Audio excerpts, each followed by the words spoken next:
Bismillahirrahmanirrahim.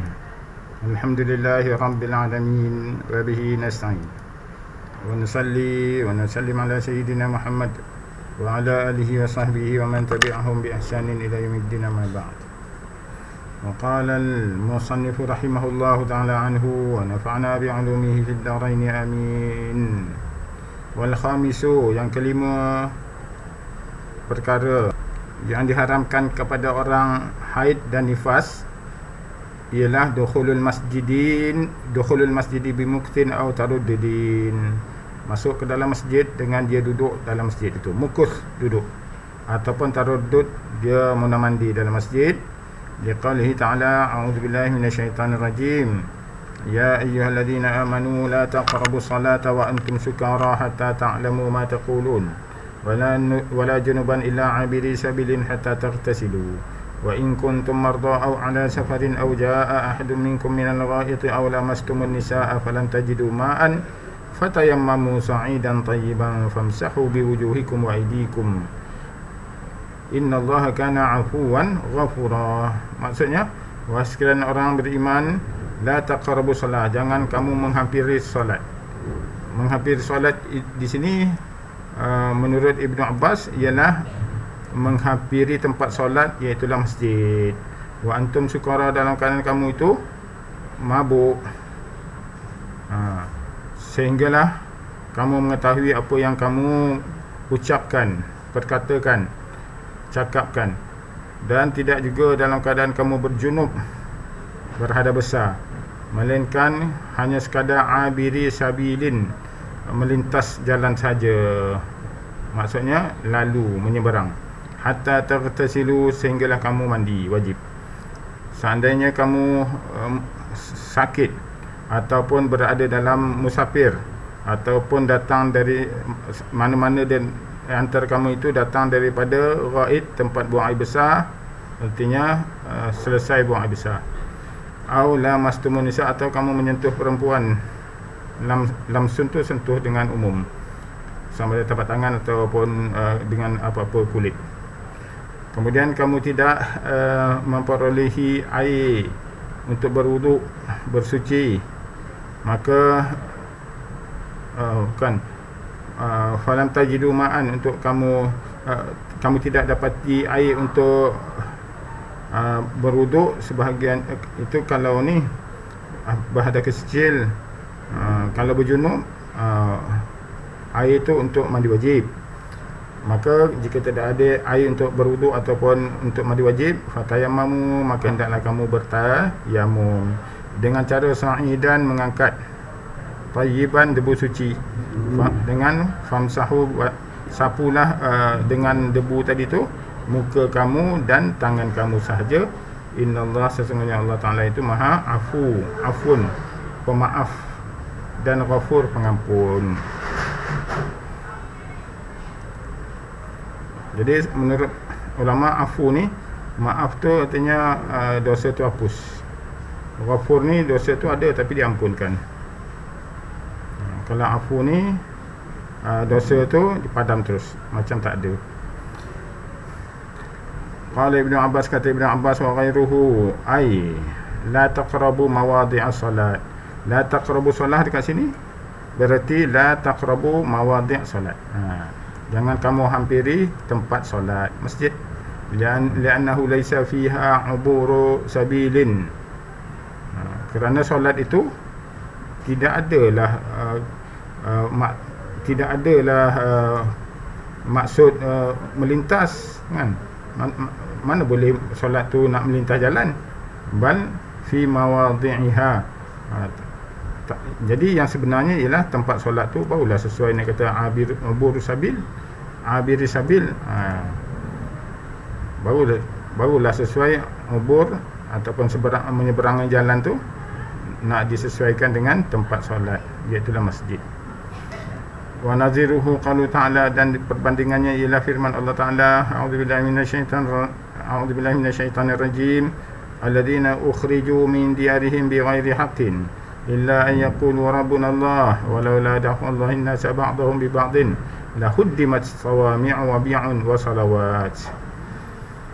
dan orang-orang yang dikeluarkan daripada negeri mereka ataupun mindiar, daripada rumah-rumah mereka tanpa sebab yang hak, sebab yang benar, melainkan semata-mata kerana mereka itu mengucapkan Tuhan kami ialah Allah. Okey, iaitu orang Islam yang diperangi kerana agama mereka. Walaulah dafallahu, kalaulah tidak Allah Ta'ala itu menjadikan manusia itu saling tolak, ba'duhum bi ba'din, sebahagian mereka menolak sebahagian yang lain, lahuddimat sawami, maka akan dihancurkanlah tempat ibadat orang Yahudi sawami, wabiyak, dan tempat ibadat orang Kristian, wasalawat. Salawat ni solat kan, tapi dekat sini bukan salawat tapi masjid, tempat solat lah. Tempat solat ni umum lah, janji tempat solat. Mengapa salawat ni berarti tempat solat? Sebab nak dipadankan dengan siap al-kalam. Sawami' tempat ibadat, biyak tempat ibadat, salawat tempat ibadat. Kemudian wa masajid, tempat solat juga kan. Beza salawat ni umum, masjid ni masjid lah. Masjid lah. Okey.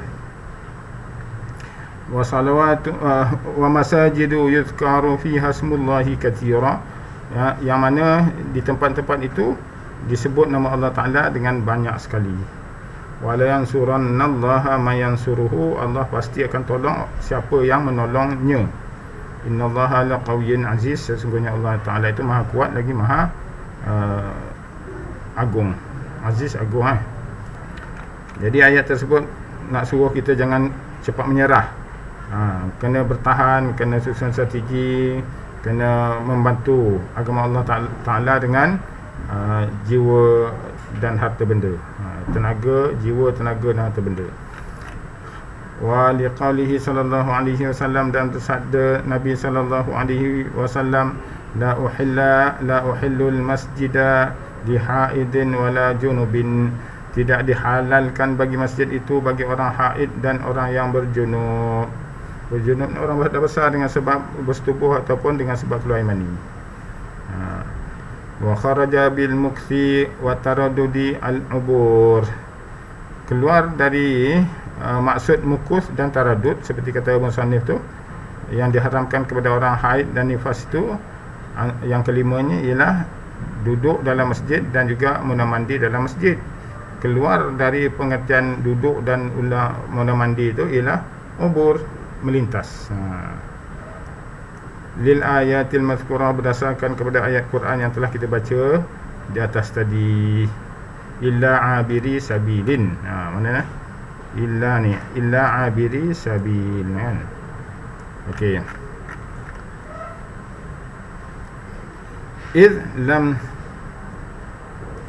Idza lam tukhaf al-haid talwithuhu, lam takhifu, apabila tidak lam takhifu, orang haid itu tidak takut akan mengotorkan masjid. Idza lam takhif, tidak takutlah orang haid itu mengotorkan masjid. Tapi kalau dia dah pakai modest kan, pakai tuala wanita semua tu, confirm dia tak kotorkan masjid, boleh tak? Jawapannya tak boleh jugalah ikut jumhur ulama. Kerana larangan itu bersifat ta'budi, bukan bersifat larangan tu bukan bersifat makul, tapi bersifat ta'budi. Ta'bud ubudiyah.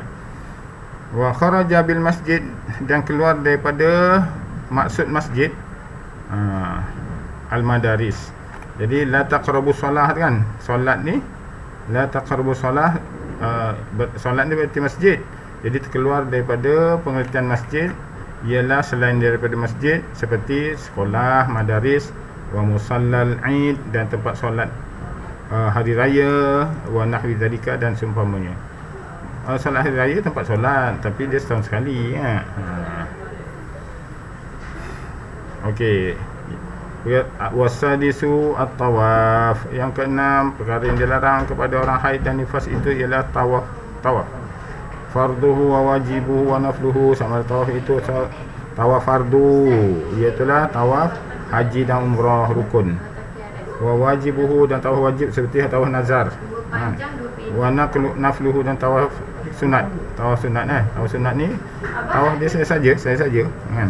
Sawaun akana fi dhimni nusuki, fi dhimni nusukin amla, sama ada tawaf itu termasuk dalam nusuk haji umrah ataupun tidak. Liqaulihi sallallahu alaihi wasallam, berdasar kepada sabda Nabi sallallahu alaihi wasallam, at-tawafu bi manzilatis salah. Tawaf itu pengganti kepada solat.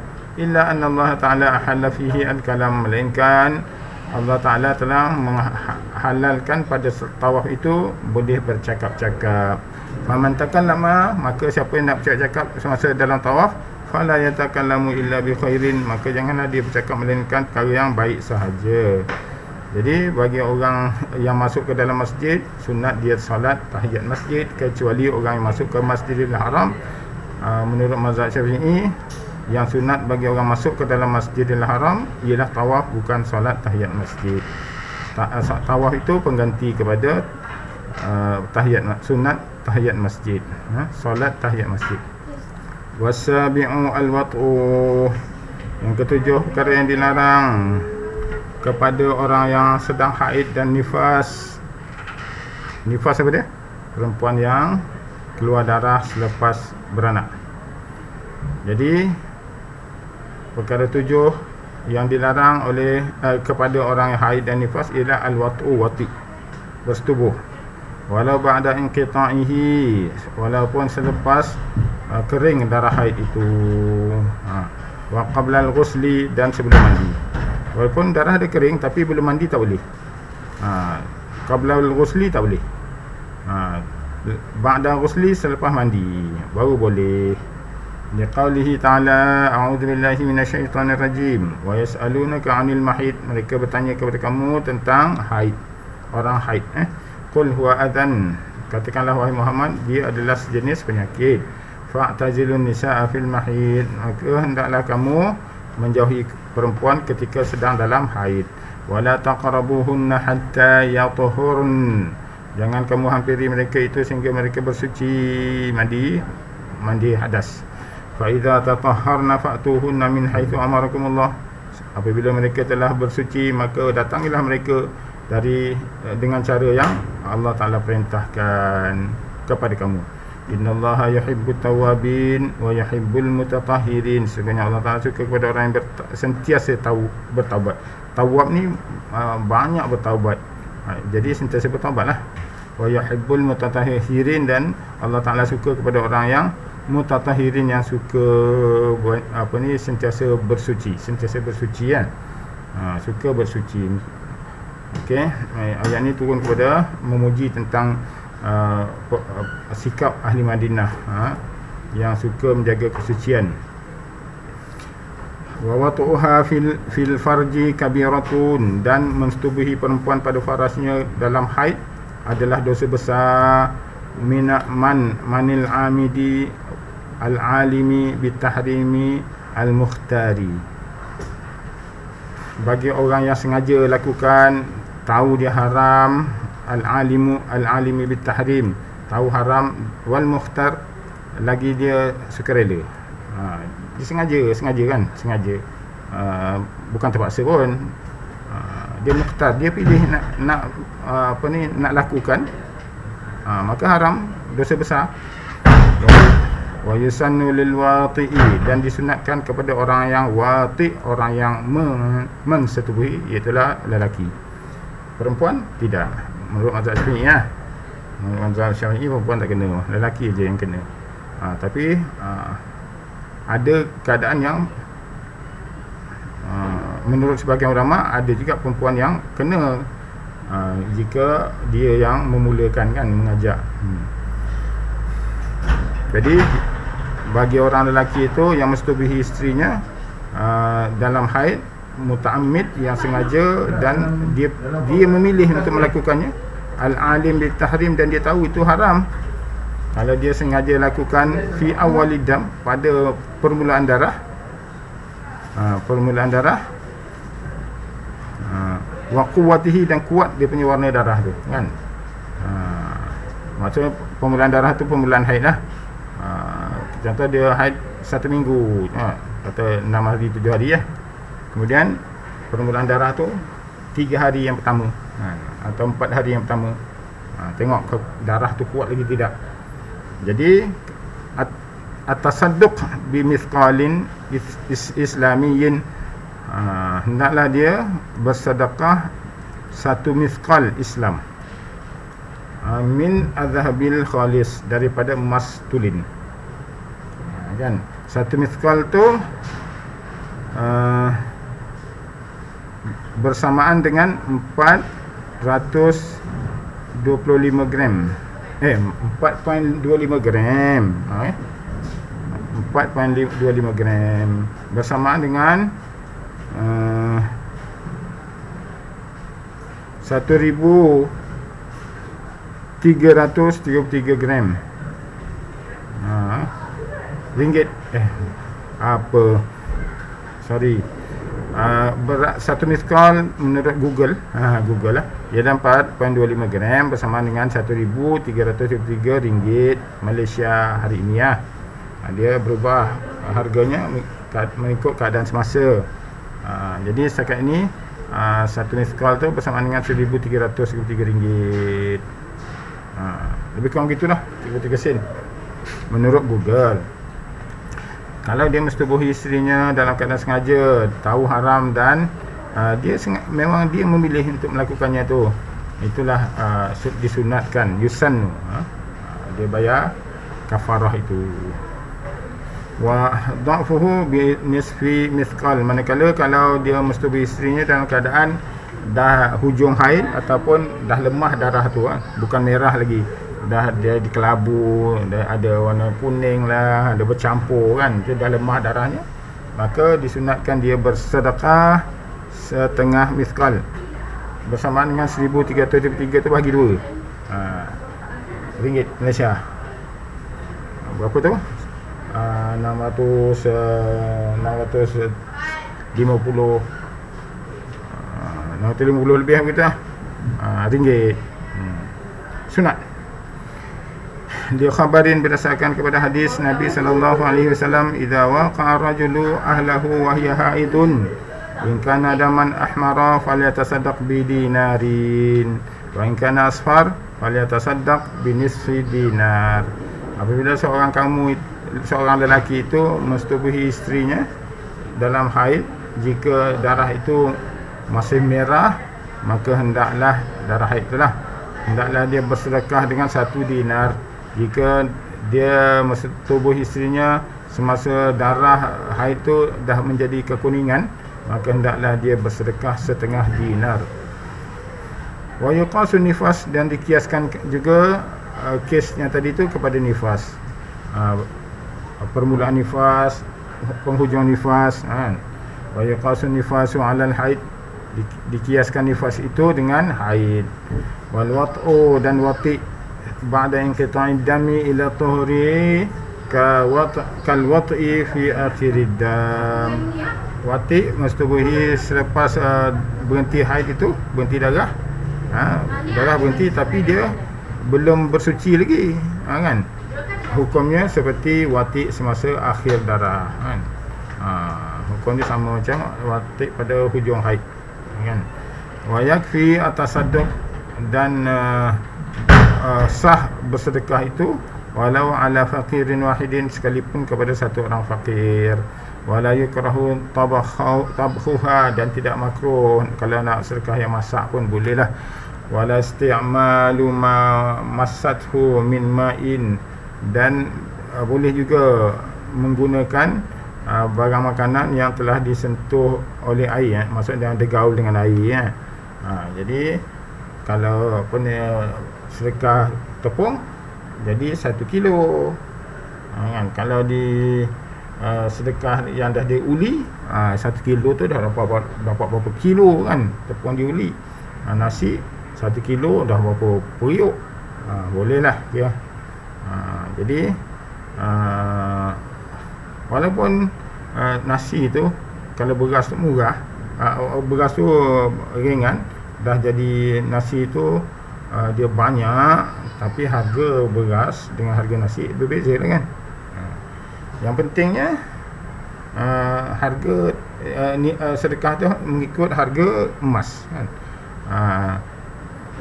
Kalau semasa permulaan haid RM1,333 dan lebih kurang itulah ikut harga masa-masa.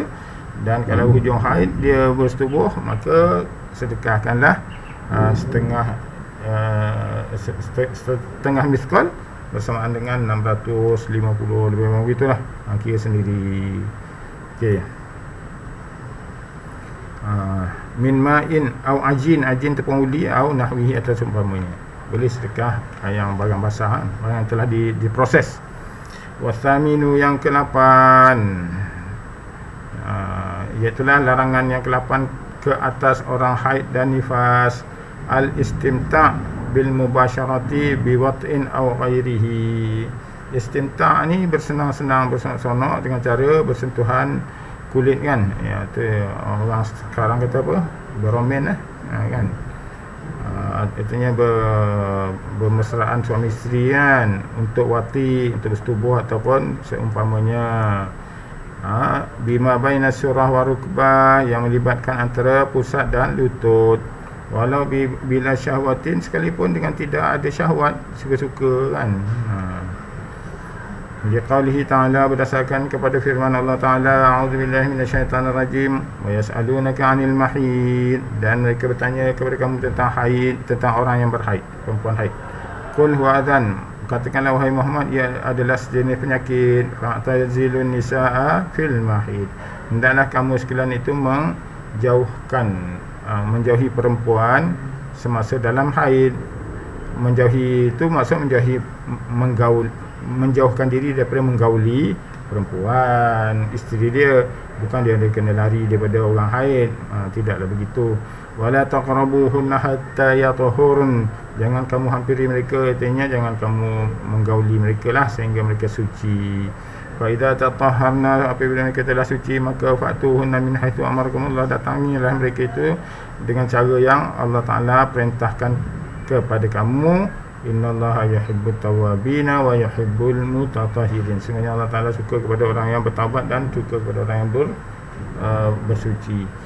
Dan begitu juga wali khabari Abu Dawud bi isnadin jayyidin, dengan sanad yang baik kan, annahu sallallahu alaihi wasallam su'ila amma yahillu lin rajuli min imratihi wa hiya haidun faqala yahillu ma faqal izar, bahawa Nabi sallallahu alaihi wasallam telah ditanya tentang apakah yang dihalalkan bagi lelaki kepada perempuan, kepada isterinya yang dalam haid. Maka Nabi menjawab, yahillu ma faqal izar, ya, dihalalkan apa yang di atas kain. Di atas kain tu fauqa ni berartinya bukan di atas kain yang macam kita faham. Di atas kain tu artinya di atas pusat lah. Kita ikat kain di pusat, jadi di atas pusat. Dan kain izar, kain ni dia kalau yang tutup badan tu dia makan ridak, yang tutup pusat ke bawah tu itu nama izar. Jadi aurat lelaki tu adalah yang ditutup oleh izar dia antara pusat dengan lutut kan. Biasa izar akan ikat di pusat dan menjuntai ke lutut. Itulah apa ni, pakaian bawah kan. Pakaian bawah dinamakan izar. Jadi yang di atas izar artinya yang di luar batasan pusat dan juga di bawah lutut sana tu. Baik, tajuk berikutnya ma yuhramu 'alal junub, apa yang diharamkan ke atas orang yang berjunub. Wallahu ta'ala alam sekatu. Kita sambung pada waktu yang lain. Wallahu ta'ala alam. Assalamualaikum warahmatullahi wabarakatuh.